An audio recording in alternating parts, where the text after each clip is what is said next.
अस्सलाम वालेकुम। नमस्ते, सत श्री अकाल। उम्मीद करता हूँ फिट होंगे, बेहतरीन होंगे, अपनी लाइफ अच्छे से एंजॉय करेंगे हम तीनों की तरह। और देवों के देव महादेव एपिसोड है जी 356 और पार्ट 1 है। लाइक शेयर सब्सक्राइब कर दें। स्टार्ट चलते हैं वीडियो की तरफ। मेरा नाम है मलिक सेक्टारी पाल, मेरे साथ हैं Rana Mohammad Ali, Mohammad Sameer Khokhar. So guys let's start. स्वामी, हम प्रतीक्षा कर रहे हैं कि कब आप हमारे लिए वो कचरा लाएंगे और उससे हमारे केश सजाएंगे, तभी हमारा श्रृंगार पूर्ण होगा। एक वर्ष बिताने में उतनी कठिनाई नहीं हुई जितनी की प्रतीक्षा के इन अंतिम क्षणों में हो रही है। ये कुछ पल जो शेष है, ऐसा लग रहा है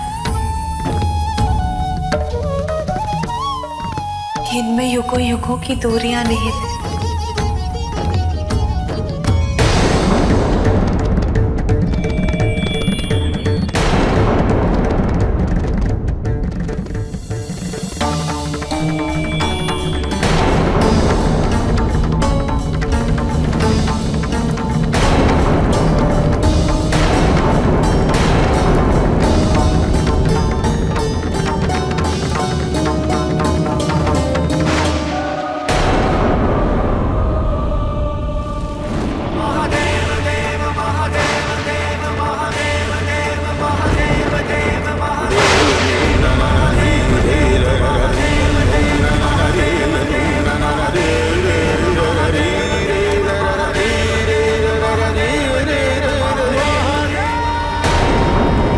देवराज,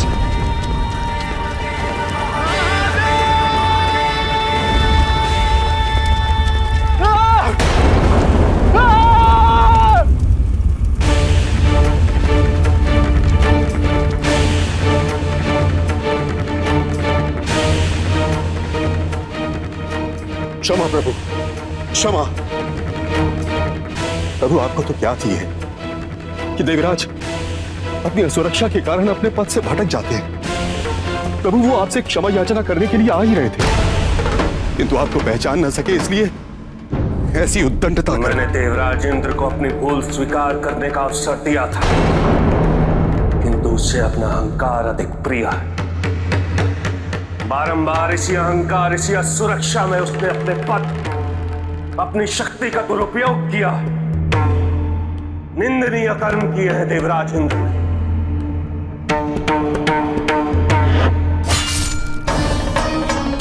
इंद्र ये भूल गया कि शक्ति के साथ दायित्व भी अनिवार्य होता है। किंतु प्रभु, देवराज की अनुपस्थिति में आपने भी अराजकता फैलते देखी। देवराज के वध में संसार का अहित नहीं थे प्रभु। अब मैं वही करूंगा जो आप कहेंगे। महादेव, महादेव, मुझसे भूल हो गई। अब जो कहेंगे मैं आपकी हर बात मानूंगा। प्रभु, देवराज को दंड से अधिक मार्गदर्शन की आवश्यकता है प्रभु। कृपा कर उन्हें क्षमा कर दीजिए, क्षमा कर दीजिए उन्हें प्रभु। कई बार किया देवगुरु, किंतु उसका परिणाम क्या हुआ? देवराज का अहंकार इतना बढ़ गया कि उसे अपने दुष्कर्म पितृदेव के कुपित होने का भी भय नहीं रहा। समस्त संसार के हित के लिए देवराज का अंत अनिवार्य है। प्रभु, देवगुरु का धर्म है देवताओं की रक्षा करना।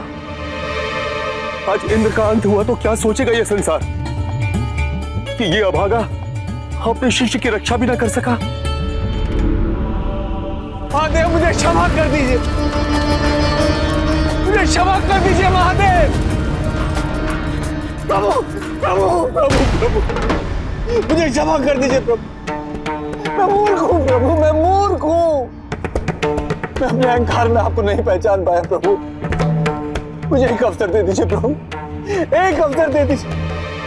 मैं आपको निराश नहीं करूंगा प्रभु, मैं आपको निराश नहीं करूंगा प्रभु।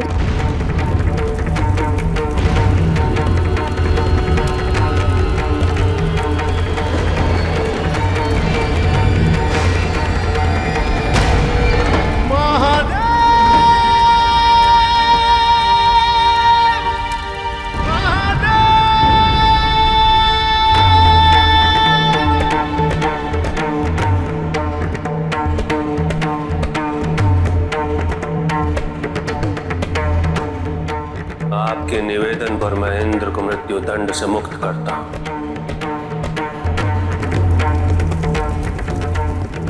किंतु मेरे तीसरे नेत्र से प्रक्षेपित इस क्रोध अग्नि को मैं पुनः अपने शरीर में धारण नहीं कर सकता।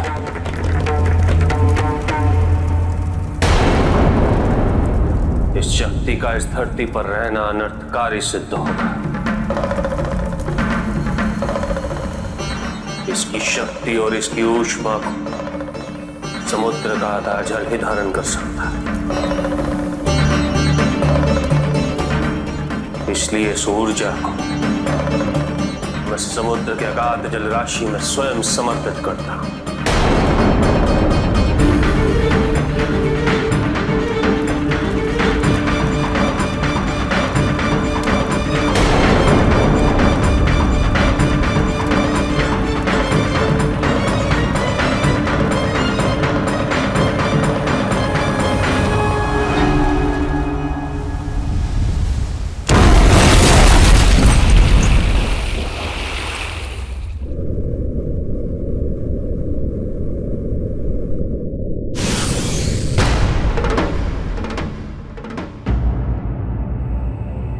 इस वृक्ष ने हमें आपके आगमन का संकेत दिया था,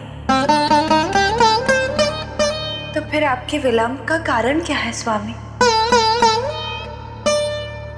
कहीं इसके पीछे आपकी स्वेच्छा तो नहीं है हमें सताने की? कहीं ऐसा तो नहीं कि पुनः इस संसार की कोई समस्या सुलझाने के लिए आप हमारे कचरे के बारे में भूल गए हो?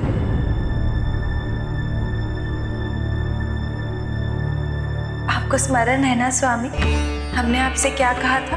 यदि 1 वर्ष के पूर्ण होने के पश्चात आप हमारे लिए कचरा नहीं लाए तो हम सदैव के लिए आपकी स्मृतियां अपने हृदय से मिटा देंगे। और यदि ऐसा हुआ तो आपको हमारी स्मरण शक्ति जागृत करने हेतु उतना ही कठोर परिश्रम करना होगा जितना कि हमने किया था। हमें आप पर पूर्ण विश्वास है।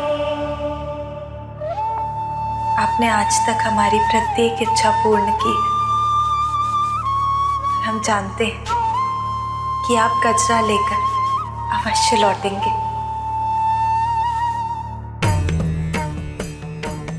आप दयालु हैं प्रभु, आप कृपालु हैं। आपने बारंबार मुझे क्षमा किया। 100 अश्वमेध यज्ञ करने के पश्चात इंद्र बनने का अवसर प्राप्त होता है, किंतु ये एकमात्र विशेषता नहीं। सत्ता, कीर्ति और संपत्ति प्राप्त होने के उपरांत भी जो अपनी बुद्धि को स्थिर रख सके वही देवराज बनने योग्य होता है।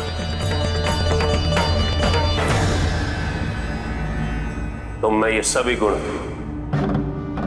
किंतु तुमने उन गुणों का परित्याग कर भूल चुके हो अपने पद की गरिमा को, उसकी महत्ता को, उसकी मर्यादा को। देवताओं का प्रतिनिधि ही देवराज कहलाता है। धर्म, दान और परोपकार करने वाला ही देवेंद्र कहला सकता है। तो आज तुमने इन सभी गुणों के विपरीत कार्य किया। तुमने अपना उद्देश्य इंद्रासन को सुरक्षित रखने तक ही सीमित कर दिया। भाई तो प्रभु, न जाने मेरे व्यक्तित्व पर किसकी बुरी दृष्टि पड़ गई है। न जाने मैं क्यों इतना असुरक्षित हो जाता हूं, क्यों? मुझे इनसे मुक्त करा दीजिए प्रभु। मैं तुम्हें इस अहंकार से मुक्ति केवल मृत्यु के माध्यम से दिला सकता।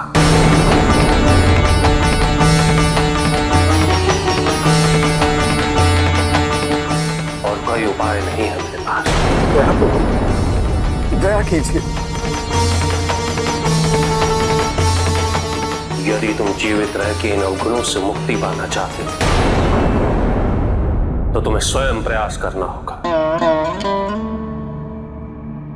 क्योंकि इस अहंकार, इस सुरक्षा के जन्मदाता तुम स्वयं, इसका स्रोत तुम ही हो। तुम्हारे भीतर धर्म परायणता, स्वाभिमान, ऐश्वर्य और गुरुता का भाव नहीं रहा है। तुम्हारे लिए केवल बाहरी सौंदर्य का ही महत्व है, आंतरिक सुंदरता का कोई मूल्य नहीं। किंतु स्मरण रहे, जब तक तुम अपने अस्तित्व को बाहरी तत्वों से परिभाषित करते रहोगे, तुम अहंकार को पोषित करते रहोगे।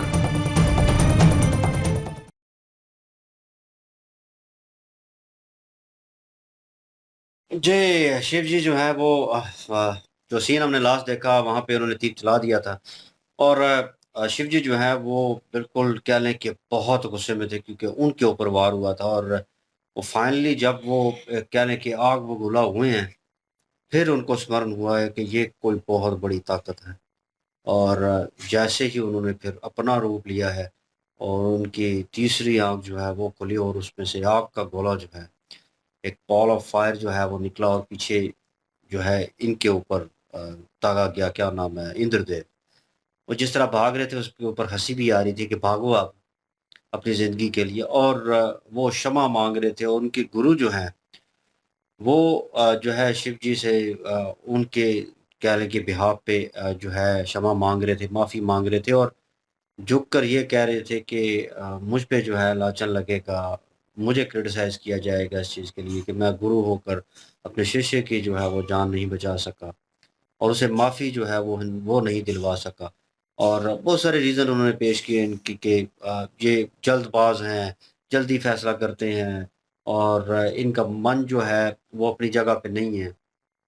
बहुत सारे ऐसे रीज़न दिए क्योंकि शिव जी बहुत गुस्से में थे और उन्होंने जब इतने ज़्यादा गुस्से में होते हैं तो उनकी तीसरी आँख जो है वो खुलती है और कोई ना कोई जो है हथियार जो है वो चलेगा, शस्त्र जो है वो चलता है और वो रुकता नहीं और इसी दौरान जो है इंद्रदेव दौड़ रहे थे लगातार और फिर घूमकर मतलब एक चक्कर लगाकर उनके पीछे-पीछे वो आग का गोला जो है वो चल रहा था उनको मारने के लिए और इतने में शिव जी जो है उनके गुरु से बात कर रहे थे। फाइनली वो घूम के इनकी तरफ ही आए, उनके पाँव में गिर गए शिव जी के और माफ़ी-तलाफ़ी जो है वो करने लगे कि मैं मतलब अपने आप को कोसना शुरू कर दिया इन्होंने। और क्योंकि उन्हें पता था कि लास्ट ऑप्शन है और जब उनके गुरु ने उनको कहा कि इनको माफ़ कर दें तो फाइनली उन्होंने जो है आँखें बंद की और उस फायरबॉल को रोक दिया, उनके पीछे बिल्कुल रोक गया और इंद्रदेव जो है जब उठे हैं क्षमा माँग रहे हैं तो ये कह रहे हैं कि पता नहीं कैसे हो जाता है मुझसे हर बार, हर दफ़ा मतलब मैं ही कटहरे में खड़ा होता हूँ, मतलब मैं ही गलती करता हूँ, मैं ही जल्दबाज़ी करता हूँ, ऐसा क्यों है?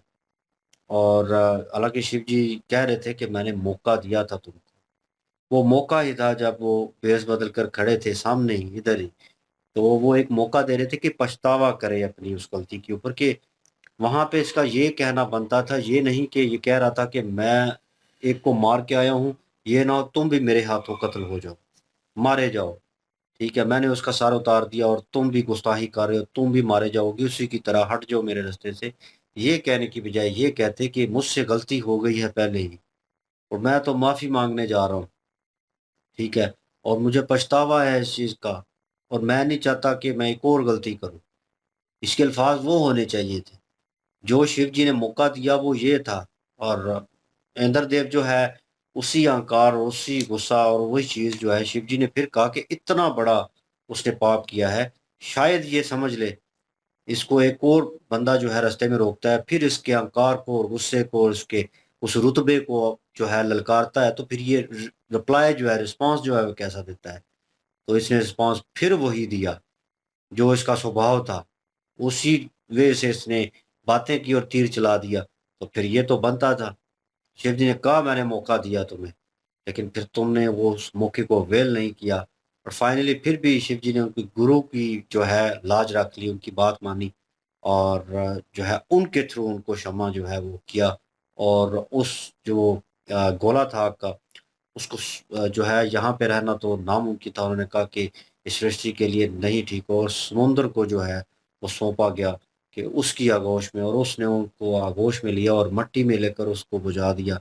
वरना उसकी जो क्षमता थी, जो पावर थी, वो बहुत ज़्यादा थी क्योंकि उसने फटना था वो क्या लेके बहुत ज्यादा ताकत में था। उधर माता पार्वती जी जो हैं वो शिव जी का वेट कर रही हैं और उन्हें लग रहा है कि शिव जी मुझसे आंख मिचोली खेल रहे हैं प्यार मोहब्बत में, जानबूझ के मुझे वो जो है टाइम पे नहीं आ रहे, उनको स्मरण करवा रही हैं जो उनकी मूर्ति उन्होंने जो है वो क्रिएट की है, उनकी छवि जो है किस्म की।